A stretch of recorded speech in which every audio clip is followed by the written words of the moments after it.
একটা বিষয় আমি খুব খেয়াল করলাম, সেটা হলো আমার একটা গুগল স্কলার যে প্রোফাইল, এই প্রোফাইলে দেখা যায় অনেক সময় নামের সাথে মিল রেখে অটোমেটিক একটা অ্যাডিশন হয়ে যায়, কিছু পেপার অ্যাডিশন হয়ে যায়, যেগুলো আমরা অপ্রত্যাশিত, আমরা সাধারণত চাই না।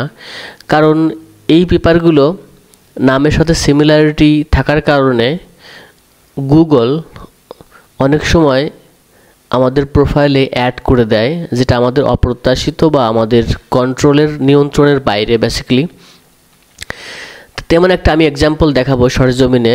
Agri business responses and challenges stay in developing country, এই পেপারটা আমার নাম আর বিশ্বাস এই নামে লেখা আছে, কিন্তু এই পেপারটা কিন্তু অপ্রত্যাশিতভাবে আমার নামে চলে এসেছে। আমি ক্লিক করি, এটা ক্লিক করে পেপারটা দেখার চেষ্টা করি যে কেন এটা এসেছে এবং পেপার সোর্স কোথায়, যেখানে আমরা কোনো কাজ করিনি।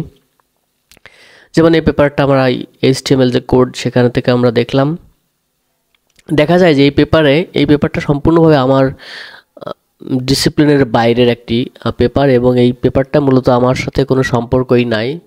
কিন্তু আমরা গুগল স্কলারে গিয়ে আমরা দেখি যে আমাদের যে লিস্ট, অর্থাৎ পেপারের যে লিস্টগুলো, অর্থাৎ রিসার্চ আর্টিকেলগুলোর যে লিস্ট, সেখানে কিন্তু অপ্রত্যাশিতভাবে এখানে কিন্তু অ্যাড হয়ে গেছে এবং সাইটেশন হয়েছে। সাইটেশন হওয়ার মাধ্যমে এখানে আমার যে টোটাল H ইন্ডেক্স বা I10 ইন্ডেক্স, এখানে কিন্তু অ্যাড হয়ে গিয়েছে, টোটাল সাইটেশন সংখ্যা কিন্তু বেড়ে গিয়েছে।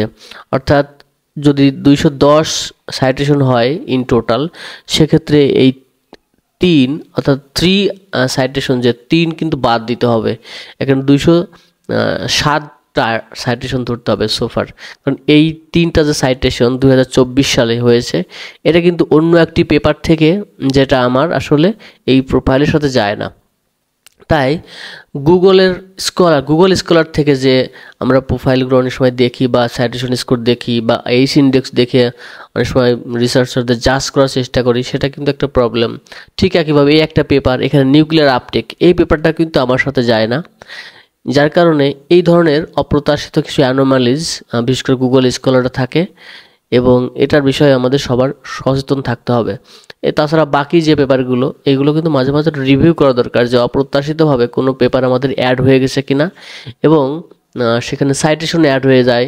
সেক্ষেত্রে আমরা যদি এই টোটাল লিস্ট দিয়ে যদি পাঠিয়ে দেই বা অনেক সময় এই লিঙ্কটা যদি ইউজ করি, তখন কিন্তু প্রফেসররা বা যেখানে পোস্টডক বা অন্য কোনো রিসার্চের ক্ষেত্রে এটা কিন্তু বায়াসনেস চলে আসতে পারে। সেক্ষেত্রে আমাদের কী করণীয়, এটা ডিলিট করে দিতে হবে। আমরা টিক মার্ক দিয়ে আমরা এই দুটো পেপার ডিলিট করে দিলাম। ডিলিট করার পরে আমাদের 207 এখন চলে আসছে। তো এটা আমাদের কিন্তু রিয়েল একটা প্রোফাইল, এটা কিন্তু আমাদের আপডেট করতে হবে।